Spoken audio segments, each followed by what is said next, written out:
Hi friends, good evening. ముందుగా అందరికీ అక్షయ తృతీయ శుభాకాంక్షలు. ఈరోజు ఒక ఇంట్రెస్టింగ్ టాపిక్ గురించి మనం డిస్కస్ చేయబోతున్నాం. అదే మనందరికీ తెలిసిన బంగారం గురించి. 2019 అక్షయ తృతీయ నాడు 1 గ్రాము బంగారం కొనేటటువంటి వ్యక్తి ఈవేళటి అక్షయ తృతీయకి ఆయన ఆర్జించినటువంటి రేట్ ఆఫ్ రిటర్న్ ఎంతో తెలుసా? 47%, 47%. ఇంత పెద్ద మొత్తంలో ఇన్వెస్ట్మెంట్ రిటర్న్ గడిచిన సంవత్సరంలో ఏ అదర్ ఇన్వెస్ట్మెంట్స్ కూడా ఇవ్వలేదు. That is the beauty of gold. అయితే 2019 నుండి 2020 మధ్యన ఇంత ఆదాయాన్ని ఆర్జించి పెట్టినటువంటి ఈ బంగారము 2020 తర్వాత 2021 అక్షయ తృతీయ నాటికి ఇది 70,000కి వెళ్తుందా, ₹1,00,000 వెళ్తుందా అనేటటువంటి ఆసక్తి చాలామంది వీక్షకులకి ఉంది.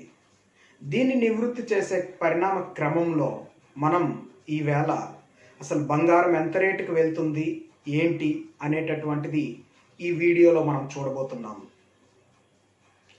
బంగారం అనేటటువంటిది ఎంత రేటుకి వెళ్తుందో తెలుసుకునే ముందర అసలు బంగారం రేటు ఏ విధంగా డిసైడ్ చేయబడుతుంది అనేటటువంటిది మనం తెలుసుకోవాలి.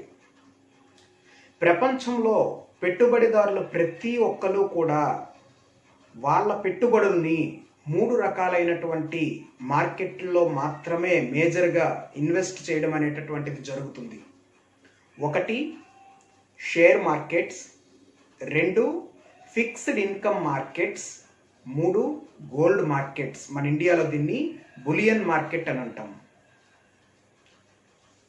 ప్రతి కంపెనీ తాలూకా పెర్ఫార్మెన్స్ బేస్ చేసుకొని మాత్రమే ఆ తాలూకా దేశం యొక్క షేర్ మార్కెట్ భవిష్యత్తు ఆధారపడి ఉంటుంది. అనగా ఇండియాలో గనక కంపెనీస్ అన్నీ కూడా బాగా పెర్ఫామ్ చేసినట్లయితే ఖచ్చితంగా విదేశీ మదుపరులు అందరూ కూడా మన ఇండియా వైపు చూసి ఇండియాలో ఉండేటటువంటి షేర్ మార్కెట్లోకి వాళ్ళ దగ్గర ఉండేటటువంటి డాలర్స్ని ఇన్వెస్ట్ చేయడం జరుగుతుంది. అయితే ఈ విధంగా ఇన్వెస్ట్ చేసే క్రమంలో ప్రతి పెట్టుబడి కూడా లాభార్జనతో మాత్రమే జరుగుతుంది. నష్టానికి ఎవరు కూడా బిజినెస్ పెట్టుబడి అనేటటువంటిది చెయ్యరు. ఒకవేళ గనక కంపెనీల పనితీరు గనక సరిగ్గా లేని పరిస్థితుల్లో అది మనకి ఎలా తెలుస్తుంది అంటే, ఈ కంపెనీల పనితీరుని షేర్ మార్కెట్లో చూపెట్టేటటువంటి ఒక సూచియే సెన్సెక్స్. ఈ సెన్సెక్స్ అనేటటువంటిది మొత్తం కంపెనీల తాలూకా షేర్ ప్రైసెస్ని ఒక ఇండెక్స్ రూపంలో తెలియజేస్తుంది. అయితే ఈ సెన్సెక్స్ గనక పడిపోయినట్లయితే అప్పుడు విదేశీ పెట్టుబడిదారులు అందరూ కూడా ఓకే, ఇక్కడ పెట్టుబడికి సాధ్యాసాధ్యాలు లేవు, కావున ఈ పెట్టుబడులను వెనక్కి తీసేయడం జరుగుతుంది. మరి ఈ పెట్టుబడులు వెనక్కి తీసేసినప్పుడు మనము డాలర్ల రూపంలో చెల్లించవలసి ఉంటుంది. అయితే తీసుకునేటప్పుడు పెట్టుబడులు డాలర్ల రూపంలో మనకి ఇక్కడ ఇన్వెస్ట్మెంట్స్ జరుగుతాయి.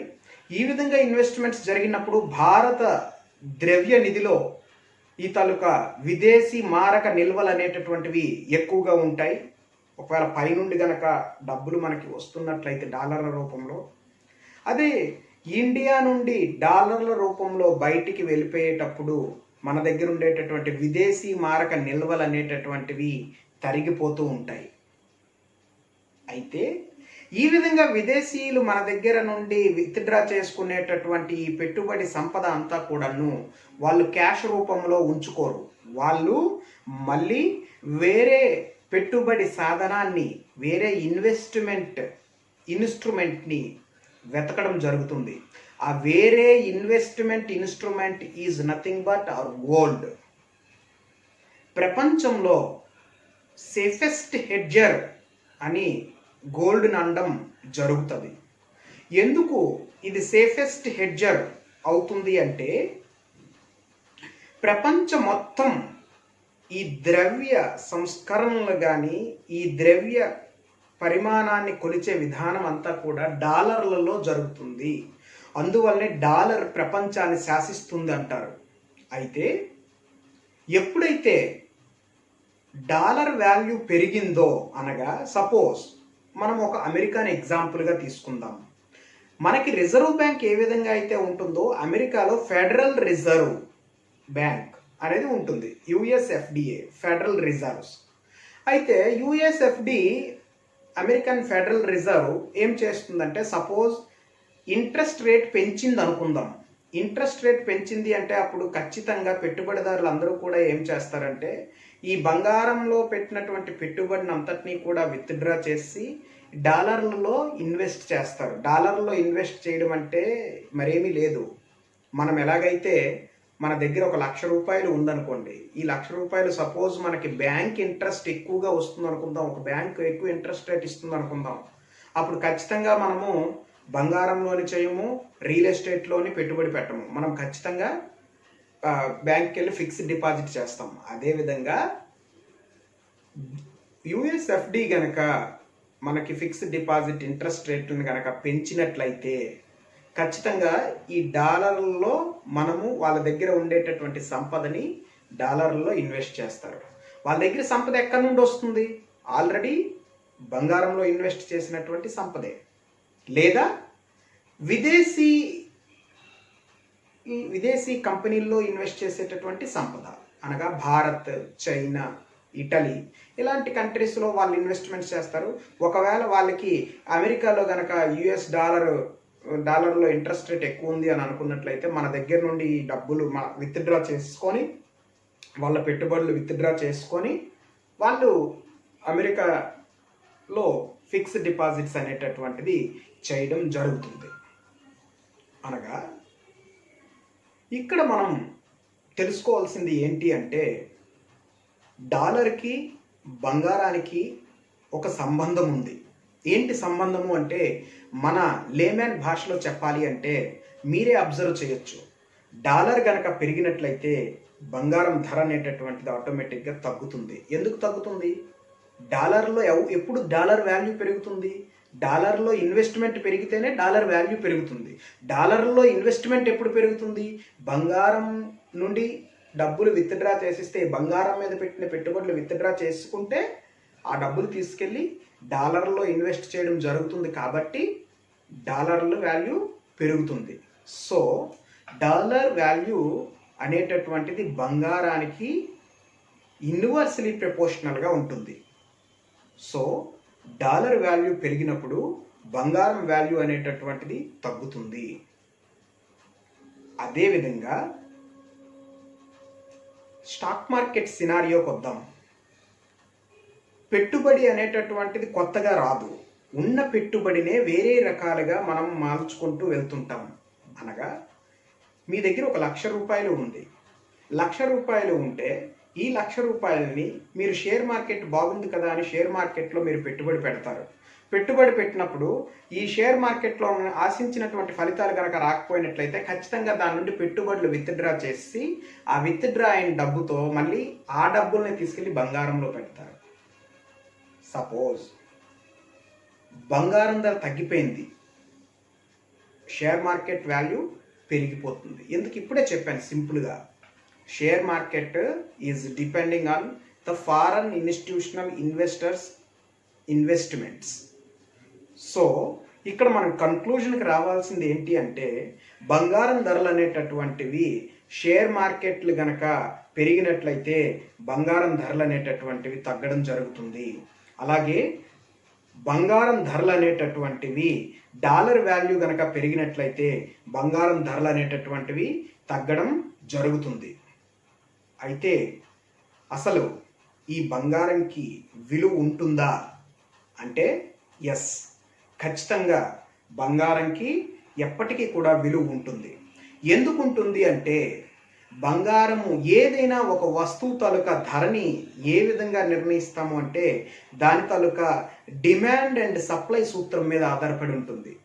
సపోజ్ ఒక డాలర్ వాల్యూ మనం పెంచాలి అని అనుకున్నట్లయితే మనము డాలర్లని టైట్ చేసినట్లయితే డాలర్ వాల్యూ ఆటోమేటిక్గా పెరిగిపోద్ది.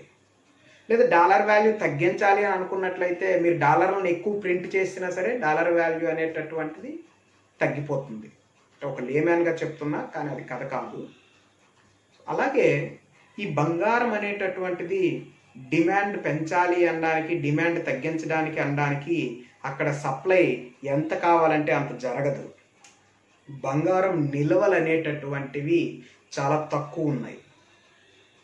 బంగారం నిల్వలు తక్కువ ఉండడం వలన డిమాండ్కి తగ్గట్టుగా సప్లై అనేటటువంటివి జరగచ్చు, జరగకపోవచ్చు. అనగా ఈరోజు సిల్వర్ మీరు ఇచ్చేసారు, పక్కింటి వాళ్ళకి ఇచ్చేసారు అనుకుందాం, ఎందుకులే పర్లేదనేసి. కానీ బంగారాన్ని మీరు అలాగ ఇవ్వలేకపోతున్నారు.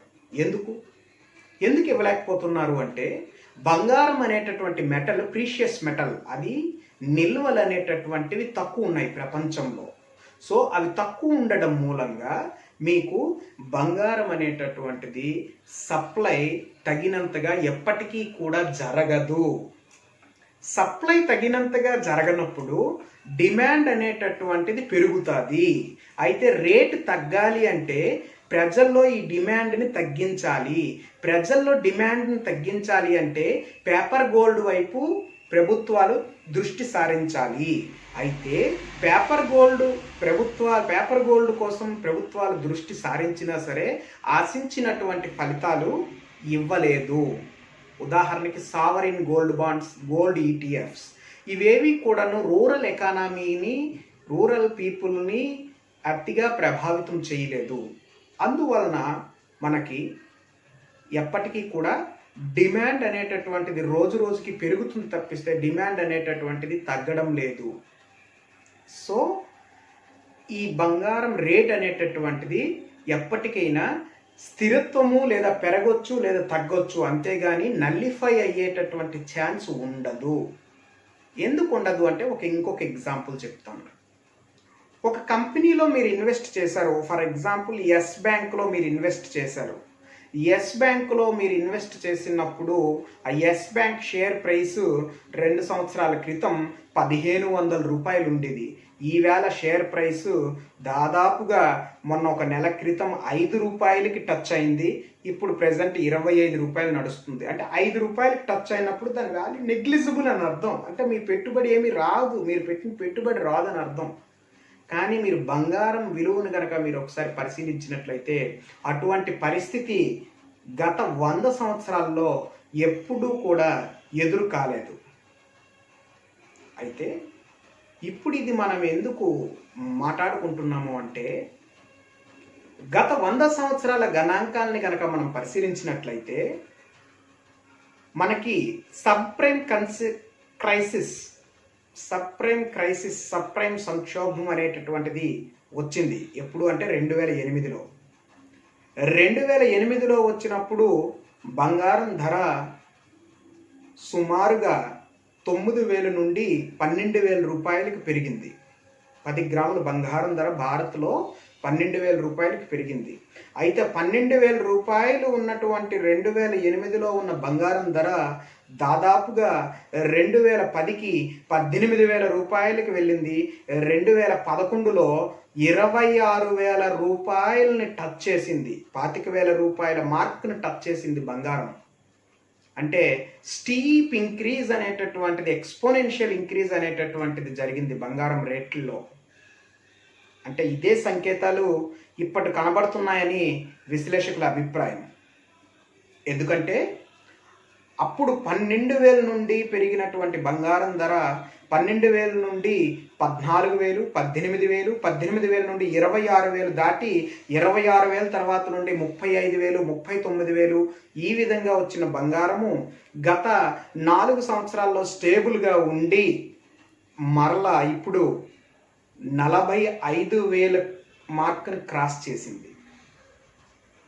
అంటే ఇప్పుడు ఎందుకు ఈ 45,000 మార్కును క్రాస్ చేసింది అంటే ఈ కోవిడ్-19 రాక మునిపే ప్రపంచం అంతా కూడా ఎకనామీ స్లోడౌన్లో ఉంది.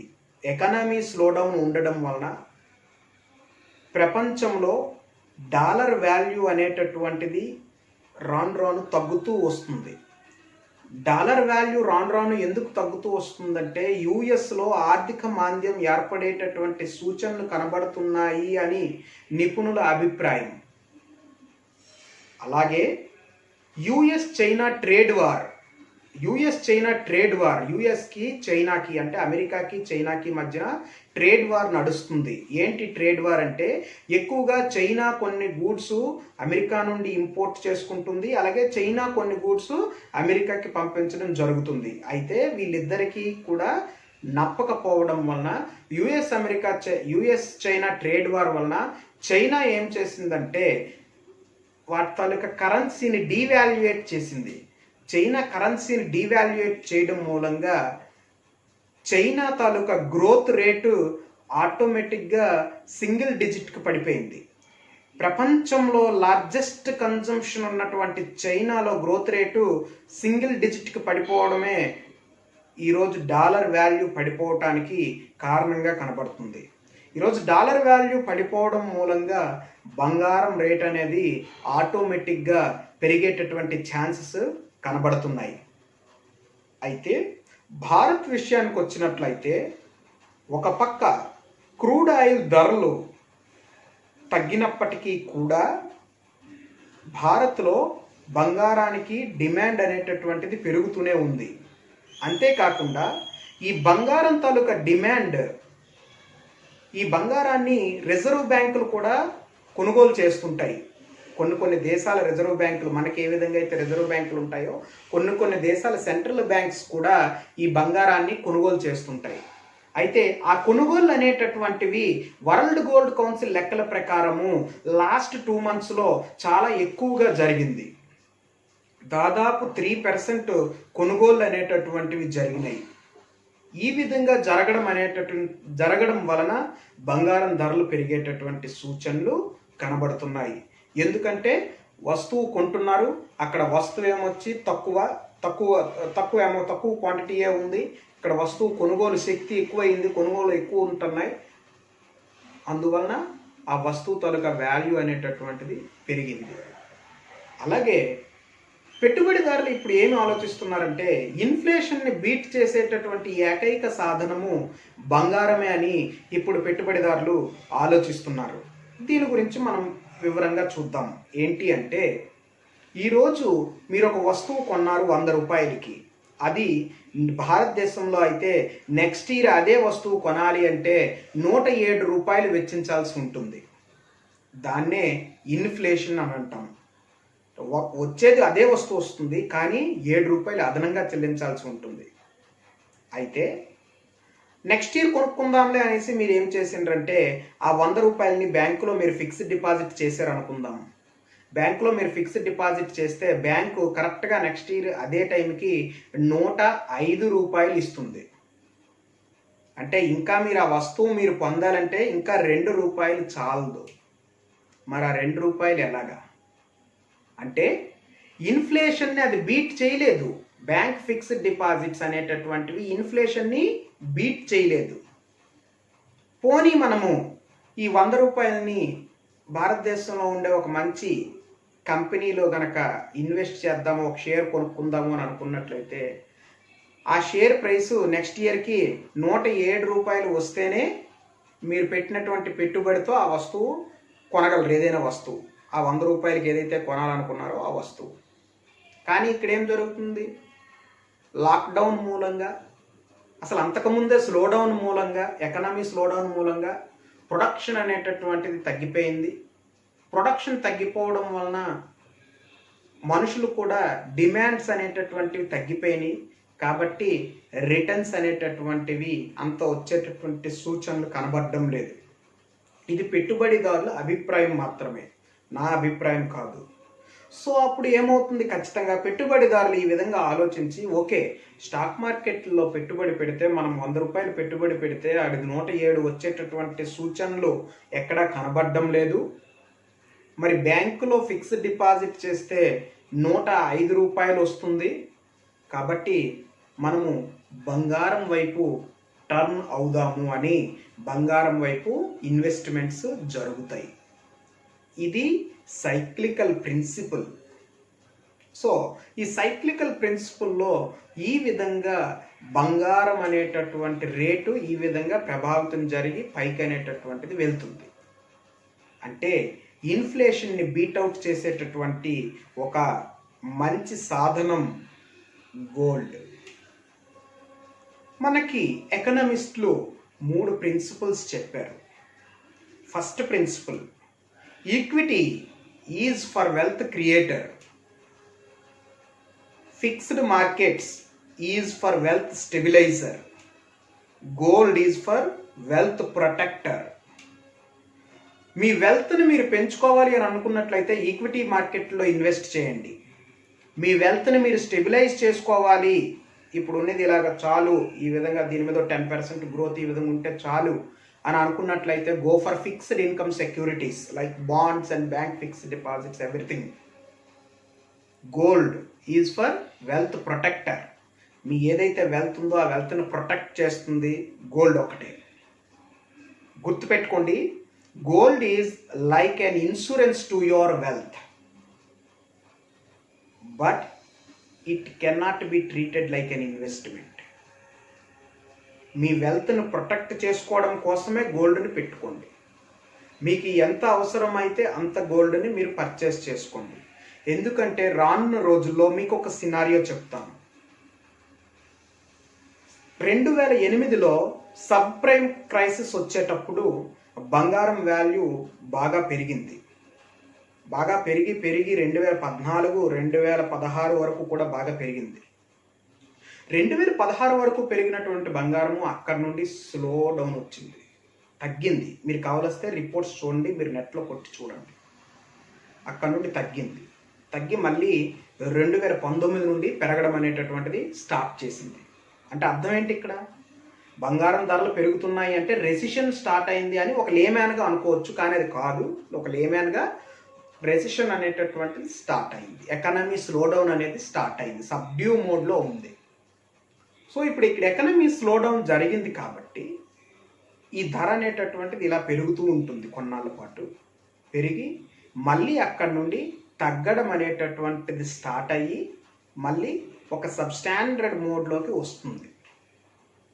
కాబట్టి బంగారం నియర్ ఫ్యూచర్లో ₹1,00,000 వెళ్ళేటటువంటి ఛాన్స్ ఏమాత్రం కనబడడం లేదు. అయితే వరల్డ్ గోల్డ్ కౌన్సిల్ లెక్కల ప్రకారము ఈరోజు బంగారం మనకి ఔన్స్ బంగారము $1,700 ఉంది. అది సుమారుగా 4-5 నెలల్లో $2,000 వెళ్ళొచ్చు అని వరల్డ్ గోల్డ్ కౌన్సిల్ చెప్తుంది. దీని ప్రకారము మనం భారత్ మార్కెట్ వర్గాల అంచనాల ప్రకారము బంగారము 3 నుండి 4 నెలల్లో 52 నుండి 55 మధ్యన ఊగిసలాట ఆడవచ్చునని మార్కెట్ వర్గాలు తెలియజేస్తున్నాయి. మిత్రులారా, బంగారంలో పెట్టుబడి మంచిదే, కానీ మీ ఎంటైర్ పోర్ట్ఫోలియోలో 10% మించి బంగారం మీద ఇన్వెస్ట్మెంట్ అనేటటువంటిది చెయ్యొద్దు. ఎందుకు చెయ్యొద్దు అంటున్నానంటే ఇంకొక ఎగ్జాంపుల్ కూడా చెప్తాను. 2008లో పెరిగిన బంగారం 2008లో ఇన్వెస్ట్ చేసినటువంటి వాళ్ళకి 2020లో మంచి రిటర్న్సే వచ్చినాయి. అంతెందుకు, ఇందాక చెప్పినట్టుగా 2019లో ఇన్వెస్ట్ చేసినటువంటి వాడికి కూడా 2020లో చాలా మంచి రిటర్న్స్ వచ్చినాయి.